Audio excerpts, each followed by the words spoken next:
You ever chased a mystery so deep, so tangled, that the closer you get to the truth, the more dangerous it becomes? That's exactly what happened when I took on the Jeff Cross case. The deeper I dug, the more I realized this wasn't just about a missing woman or a billionaire's downfall. It was about power, deception, and a secret so big, someone was willing to kill to keep it hidden. The anonymous video showing Sophia alive 2 weeks after she supposedly vanished sent shockwaves through the case. It meant one thing. Jeff Cross had been convicted of killing someone who might not even be dead. The location in the video was isolated, thick trees, a cabin with a wooden door, and a single dim lantern outside. I spent days cross-referencing every forested region where such a cabin could exist. Then I got lucky.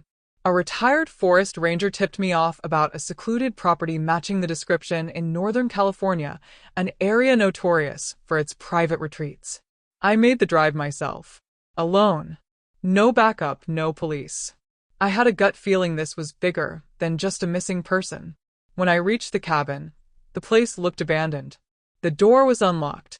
Inside, dust coated every surface, except for one thing. A fresh set of footprints leading to the back room. My pulse hammered as I pushed open the door. And that's when I saw it. Have you subscribed to our channel yet? Hit that subscribe button and hit the notification bell so you don't miss any of our upcoming videos. His eyes swept the room before locking onto me. You shouldn't be here, Wells. Neither should he. Jeff had been locked up pending appeal, yet here he was, standing in the middle of the very mystery he claimed he had nothing to do with. You tell me, Cross, I shot back. Why are you here? He ran a hand through his disheveled hair. Because the people who took Sophia, they're watching everything. And if you found this place, that means they found you too. That's when the cabin's single window shattered. A bullet whizzed past my ear, embedding into the wooden wall behind me. Jeff and I dove for cover as more gunfire erupted. Whoever they were, they didn't want me uncovering the truth. We barely escaped.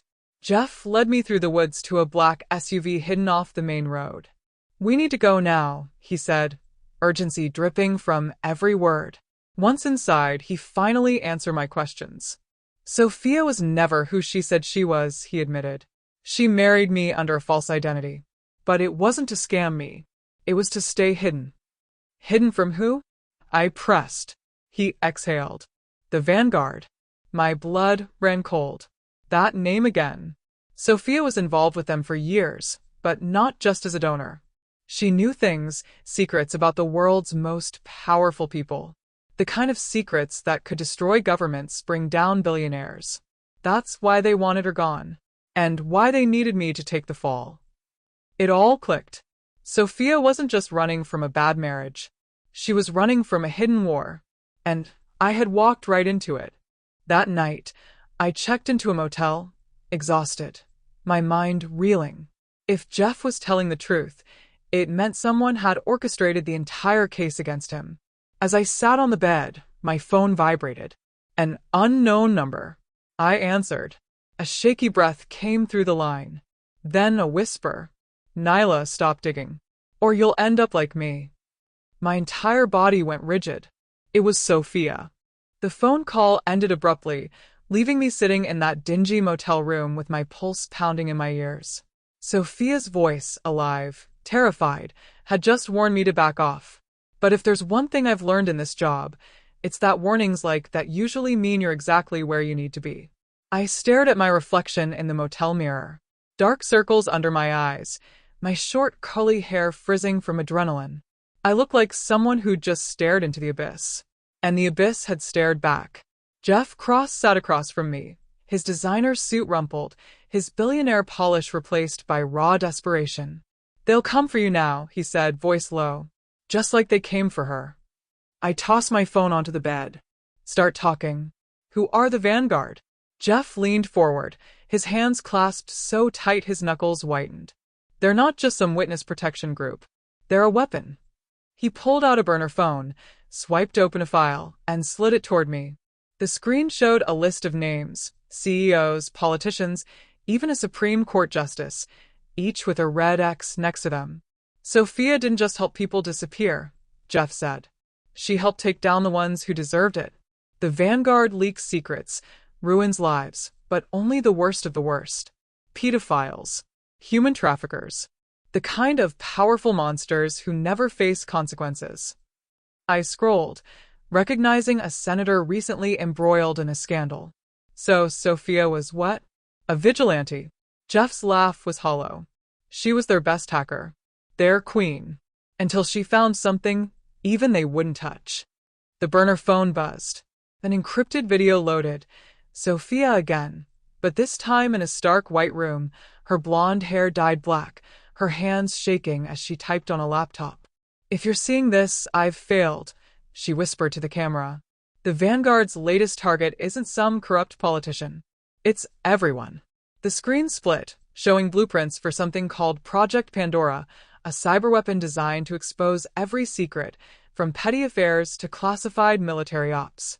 No filters. No mercy. "They're going to burn the world to cleanse it," Sophia said. "I stole the key. That's why they want me dead." The video cut to static. Jeff's face was ashen. I didn't know. Not until after she vanished. A crash outside. Then another. They'd found us. I grabbed my gun as the motel door exploded inward. Black-clad figures swarmed the room. Not cops. Not FBI. Private military. Jeff yanked me toward the bathroom just as bullets shredded the bed where I'd been sitting. We crashed through the window into the alley below, glass slicing my arms. "Run," Jeff shouted. We sprinted through back streets, the roar of SUVs closing in.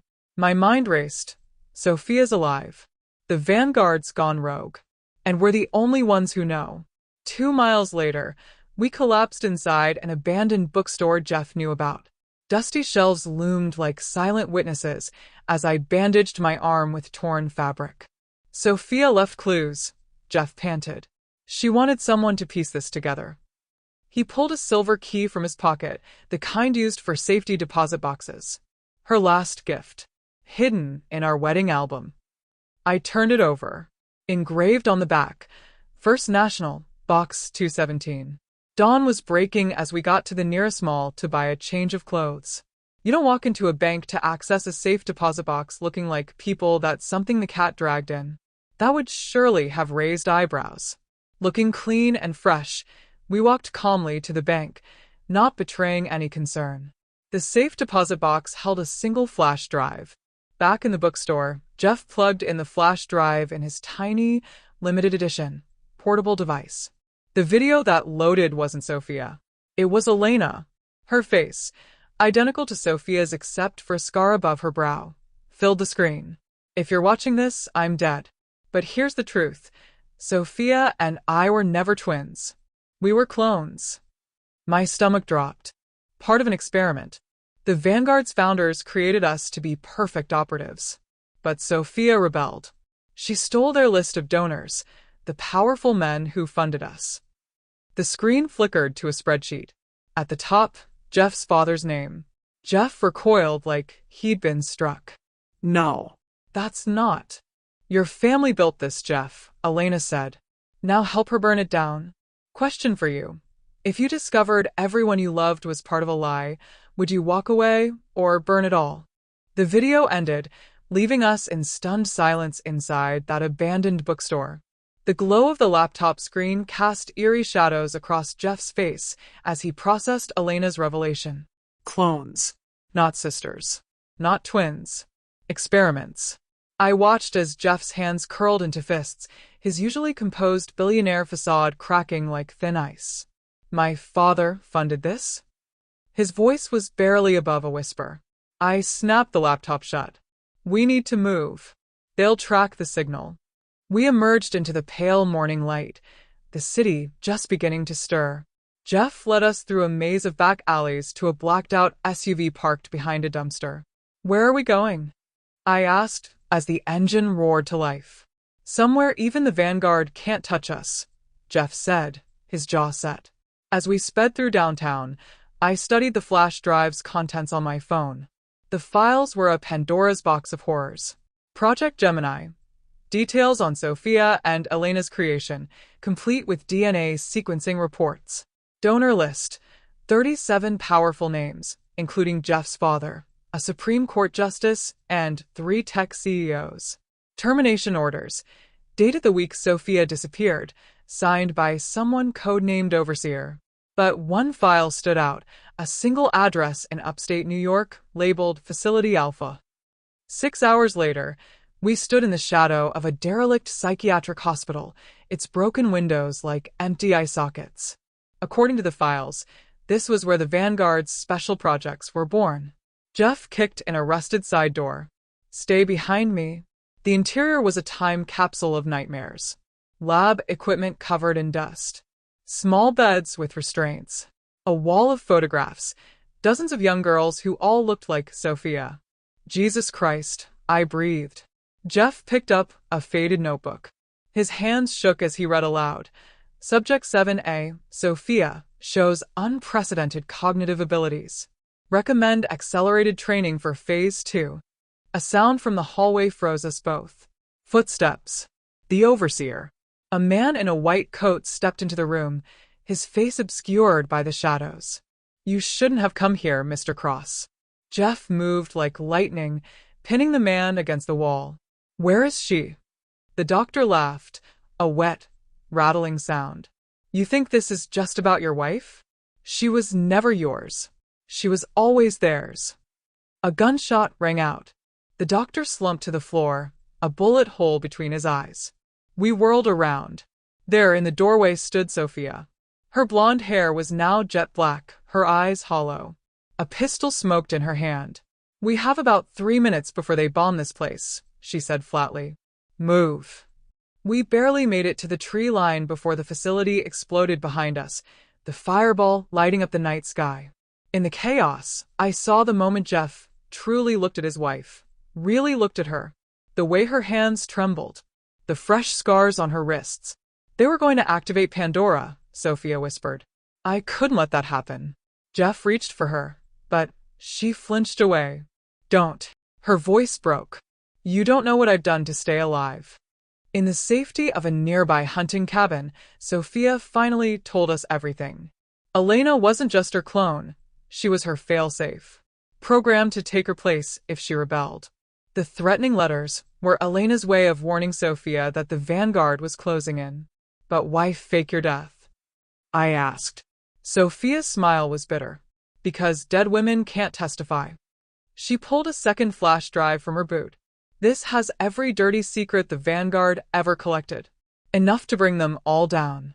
She looked pointedly at Jeff and said slowly, "Every single one of them, Jeff. You know what that means." Jeff nodded. "Question for you. If you held the power to expose every corrupt person in the world, would you pull the trigger?" The flash drive suddenly felt like a time bomb in my hand. Sophia's hollow eyes met mine as rain lashed against the cabin windows. "There's no going back after this," she whispered. Jeff reached for the drive. "Then we don't go back. We end it." We struck at 2:17 a.m. While the city slept, we infiltrated the Vanguard's Manhattan data hub, a nondescript office above a Chase bank. Sophia's fingers flew across the keyboard, her hacker instincts overriding exhaustion. "Uploading in 3, 2. The screen flashed red. "Access denied." A new message appeared. "Hello, Subject 7A. Did you really think it would be this easy?" The lights went out. Green emergency lights revealed our mistake. This wasn't a data hub.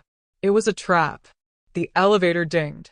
Out stepped a woman with Sophia's face, but colder. Sharper. "Meet Subject 9C, Sophia breathed. "The upgrade." 9C smiled. "They perfected the formula with me. No more emotional defects." Jeff moved first, tackling her as gunfire erupted. I dragged Sophia toward the fire escape, but she pulled free. "Go." Sophia shoved the flash drive into my hand. "The truth still needs wings." Then she did the unthinkable. She turned back toward the gunfire. Toward Jeff. I made it to a news station. Use my FBI credentials. At 5:27 a.m., every major network cut to our broadcast. The files went viral in seconds. Senators, CEOs, even a beloved philanthropist, all exposed as Vanguard donors. The public saw everything. The The clone experiments. Project Pandora. The list of acceptable casualties. Over 2 million names. But the Rail bomb dropped at sunrise. Security footage from the data hub leaked. It showed Jeff and Sophia fighting side by side against 9C's team. In the final frames, as police swarmed the building, the camera caught them holding hands at the edge of the roof. Then they jumped. The bodies were never found. 3 months later, I stood at a private memorial. The official story called Jeff and Sophia traitors who'd faked their deaths. But the flash drive told a different truth, one that sparked global protests and toppled governments. An envelope arrived that afternoon. No return address. Inside, a single photo.